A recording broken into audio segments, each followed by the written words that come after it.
Welcome to 40k Memes. What's on the docket today, Manuel? Claimed to be the world's most powerful flashlight. Now, obviously there's a problem with that right off the bat, because how can you have the world's most powerful flashlight multiple times? Lasers. They're not just for scanning groceries anymore. No, in the 41st millennium, lasers have undertaken an exciting new career arming the infinite waves of peons the Imperium of Mankind sends to fend off all of its various problems. Much in the same way I arm myself with a jacket to fend off winter in the Midwest.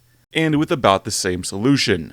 Yes, if the Lasgun has any reputation at all, it's for being the short-bust little brother of the bolt gun. It's a flashlight. If you mount a laser sight, you've essentially made it twin-linked. The thing is just as effective as a club as it is as a gun.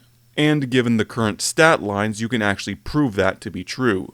So is the Lasgun as crap as everyone says it is? Well, yes, but also no. Is it less impressive than its rival family, the Bolters? Oh yes, and it's absolutely no contest. A 75 caliber explosive slug is going to be much more persuasive than a slightly angry beam of light. In the Astartes, these things are standard issue, but in the Guard, they are worth their weight in gold. A very literal conversion if you happen to be getting it from one of the more gaudy Space Marine chapters. And for the last God Emperor knows how many editions, they've worked in exactly the same rule set. However, it's in the fluff that the Lasgun makes up the difference. First of all, it's easier to produce than the Bolter. I'm not exactly sure why or how, but that's what James' workshop tells me, and I'm forced to take his word for it. What's easier to understand is the larger supply would be very valuable when you've got one firearm for every 12 people on the planet and are looking to arm the other 11. Side note, I would do a parody of Nick Cage's AK speech from the same movie because it is unironically true that the Lasgun does not break, jam, or overheat, will fire whether it's covered in mud or filled with sand, but I already made that joke in the DACA video, and no one got it there either. Fun stuff. It is also very easy to aim a Lasgun because, as the title implies, it is a laser. It's easy to identify the pathway of a laser. The gun is its own laser indicator, if I'm allowed to make that mention twice in the same video. Now, all of this may lead you to believe that the Lasgun is the Sherman tank of the 41st millennium, the right weapon for the wrong war, which is a very apt comparison since both of those ideas are equally bullshit. The Lasgun isn't underpowered. It'll blow off the arms, legs, or head of a man just fine. But there are more than just men lurking out amongst the stars, aren't there? True, though humans occupy a solid half of the roster in Warhammer, and though the Sororitas pack power armor and the Mechanicus love turning themselves into construction equipment, a red-hot beam of light to the mush will still give them pause for thought. Also, most of the Xeno races out there are just as squishy as us. Not every Tyrannid is a warrior. The elf races may live long, but they're equally as fragile, and there's less of them. And outside of their battlesuits, the Tau can be killed by a firm slap on the behind. Even the species that are tougher than us can be brought down by precise radiation burns. The Necrons are robots who can put themselves back together, so if at first you don't succeed, pew pew again. And the Orcs can shrug off bolters as easily as lasers, so might as well hit them with the guns you can field en masse. Ammo for the thing is also plentiful and easily restocked. This is sort of something you can experience for yourself right now, comparing the ease of recharging a capacitor against reloading spent rounds. More than that, I invite you to go out right now to purchase rechargeable batteries and 50 caliber rounds, then come back and tell me which one got the ATF to shoot your dog. Finally, lest we forget, the Lasgun belongs to a whole family of Las-type weapons. I mean, so does the Bolter, but the biggest thing in that family is the Heavy Bolter. No disrespect, everyone loves the Heavy Bolter because it's good for every occasion. However, the biggest thing in the Las family is the Las Cannon, which is, brace yourself for a surprise, a cannon. The thing is famous for pounding through 90% of the game. So I don't want to hear anyone telling me that the lasers are underpowered or have no place in the modern age of the far future. They are fine. But there is one bit of stupidity that I do want to address, and that is stocks. Not the free market.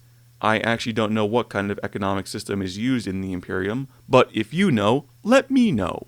Rather, what I am talking about is firearm stocks, because they are completely backwards in 40K. Like I say, the bolter fires a 75 caliber bullet, or 19mm for those of us that care about completely arbitrary naming differences. It's quite a meaty cartridge, yet the gun has no ability to brace it in any way, shape, or form. Space Marines, fine. They're demigods with fantastic grip strength from all the time they don't spend gooning. But then the regular human versions of the bolt gun don't have stocks either. Okay, benefit of the doubt, maybe it has some sort of super advanced counterweight pulley system. That's what holds back the recoil. But then why does the Lasgun have a stock? It's a laser. Light amplified by stimulated emission of radiation. Keyword being light. As all of you observed yesterday evening when you turned on the light switch and were not immediately crushed to death, light has no mass. Ergo, nothing to cause recoil.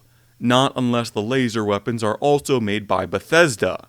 Yes, I am still mad about this stupid detail in a game from half a decade ago. Why does the light gun have more kickback than the machine gun? And don't tell me the Lasgun stock is there for aiming stability, because I think we all know guardsmen aim like a man with no arms taking a piss in an earthquake. And again, aiming the bolter with no stock is just as effective. So why am I even here except to entertain you with my crybaby suffering? But you know, it would make sense to have a stock on a plasma gun, because plasma as a property of matter does have mass and could conceivably have recoil. Except no plasma guns have stocks either. Not in the Imperium, not in the Tau, not even in the Voton. But, again, it's okay because the Skitarii Rangers in the Mechanicus have galvanic rifles which do have stocks. Even though it's electricity, which again, shouldn't have recoil. Why? Why does it have to be like this, Games Workshop? You're doing this on purpose. You absolutely have to be doing this on purpose. Still, I can forgive all of this because they didn't commit the gravest sin of all by giving any of the railguns a stock. Because of course it's a line of magnets on a rail directing all the force forward, none of it backward, thus leaving no opportunity to create recoil. It's very much like a crossbow in that way, and why in the 41st millennium would there ever be any crossbows, let alone have any reason to put a stock on? No! No! No!